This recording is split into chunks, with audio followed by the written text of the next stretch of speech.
I'm back in Bali. Back home after a long stay in Thailand. A lot has happened in 2 months while I was there. Didn't quite expect it to go the way it went, but what can you do? When the layers need to come off, there's no stopping it. I'm a broken record, I know. I don't care. It's just the truth. Coming back home to Bali, there was doubt. Not about anything specific, but more like just fear of triggers. Some things I knew would be very different from before. Things changed. But I also knew I'd have to face the things that didn't change. Some things are just always going to be there, externally and internally. I was just a little bit on edge, but literally on the first day. But then a few hours of me landing, there was a change of plans, quite a surprise in the form of a new place I'm living now. And that moment, it just confirmed it all for me. I'm in the right place and I'm going to be okay. And there's also, of course, a lot of good and exciting things. I just need to let go of the worry. So now I'm actually feeling a lot of peace and focus right now. I'm in what feels like an even deeper commitment to making sure that everything I do, the way I move through my days, comes from even more presence, even more awareness, and even deeper knowing of what this is really all about. And by that I mean,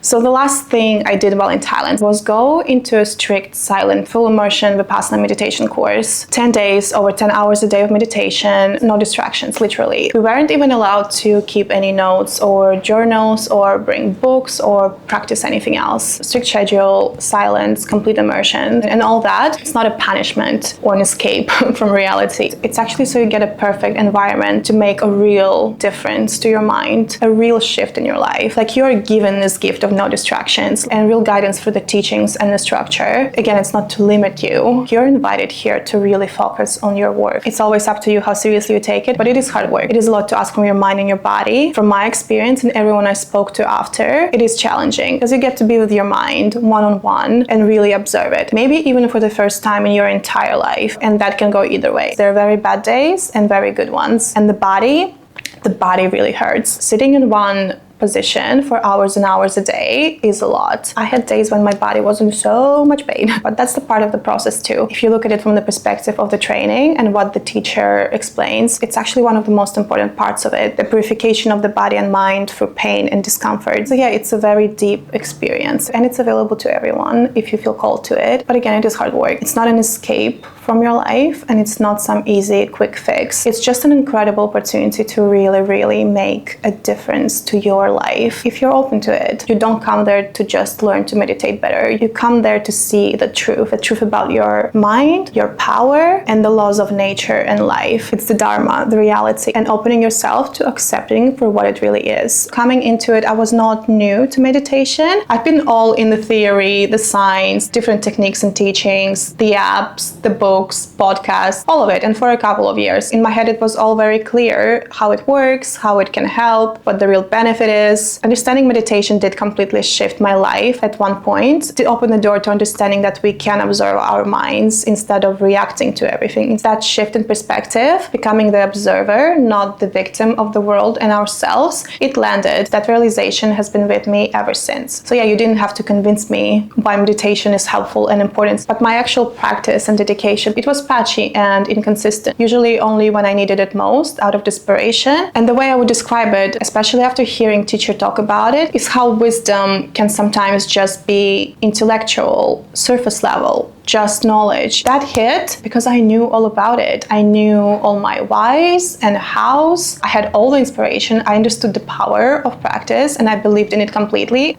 But if that was enough, then why I was still suffering so much from my own mind, still feeling trapped, still craving, still so attached, and that's what I had to face. That even with all the knowledge and even wisdom, I was still living on the surface of the truth. I was still not committing somehow, and I could have just cruised by as I was or find another way, but a part of me knew there was a depth I'd been avoiding, and that this and committing to my meditation practice is the way to go. So this is how I ended up there. And now back to here. I just kind of wanted to share a few key themes that I feel might be the most relatable to all of us, because honestly, Maybe we're all just trying our best to live a life that's not a complete torture chamber of emotions. And that's the power of all of us, to share what we know, to share what we live. That's how we all stay connected. That's why we all need each other. And the things I want to talk about today, they're not really about meditation techniques or discipline, more about the actual core teachings and wisdom for which meditation is just a tool, because still the ultimate goal is to live it, to translate it into everyday life, not just treat it like a part of a self-care routine, not about turning it into a ritual. The whole point is to get to where you embody it in real time. And the greatest thing that meditation and Dharma teach us, and that we can all relate to, is this: all misery comes from craving. What's the craving really? It's the suffering of not having something, or the desperation to get rid of something. Either way, it comes from not accepting the reality as it is. Instead, we live in a constant state of wanting things to be different. And even when we sometimes get what we think we wanted, how long does the satisfaction last? Just a moment. And then the mind wants more again and again. It just never stops. There's always the next thing. There's always something else. That's the cycle. That's the misery. Because the secret to peace and happiness isn't getting what we want. It's not being stuck in wanting what we don't have. It's stopping to react to cravings with negative emotions and damaging actions. And if we go even deeper, the root of the suffering is our attachment to I and mine. The story of who we think we should be, the idea of what should belong to us. The mind just goes, I should look like this, my life should look like that. These are my things, my people, my timeline. And anything that doesn't match that image creates suffering. That's the attachment. That's where we lose peace. But when we start to accept life as it is, instead of living in resistance and craving, that's when we really step into our true power. That's the real freedom. Not being free because we got what we wanted. That's just another trap. The only real freedom is being free of wanting. Free from the lie that anything outside of us or any version of me will ever be the answer to everything. And that's when meditation becomes a tool, not to escape life, but to meet it. To train ourselves to observe the cravings, the urges, the feelings, and not react by generating negative emotions, just by being still and accepting what is. The emotions will still come. The feelings will always rise. It's not about not being human, and it's definitely not about losing the ambition and direction. It's about moving from a different place, not from craving, not from lack, but from clarity. It's not about having no desire. It's about not being driven by desperation. It's about not being attached to anything to the point where peace is just not possible without it. When anxiety rises, when the mind tells you something is missing, you don't need to feed it. You don't need to avoid it either. You just notice it.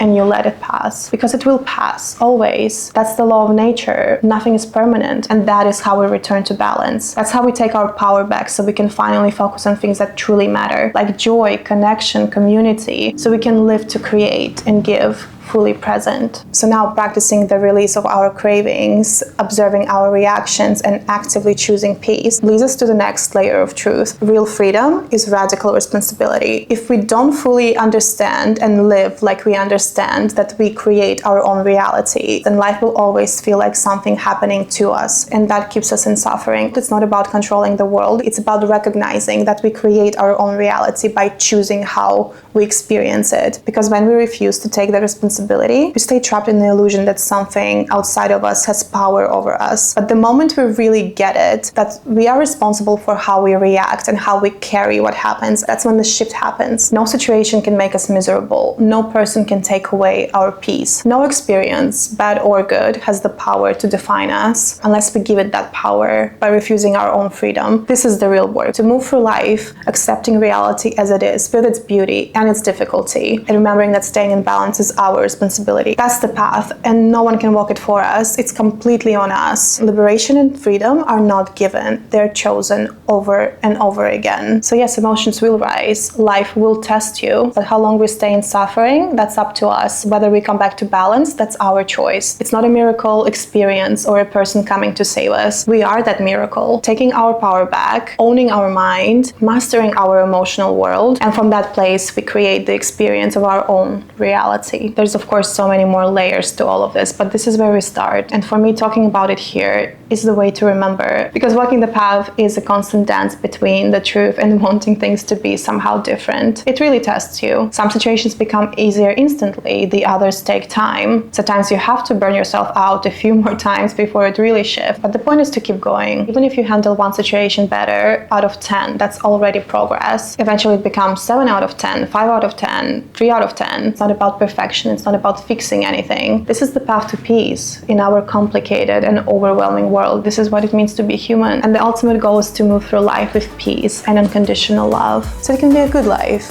a good and meaningful experience for ourselves and everyone around us.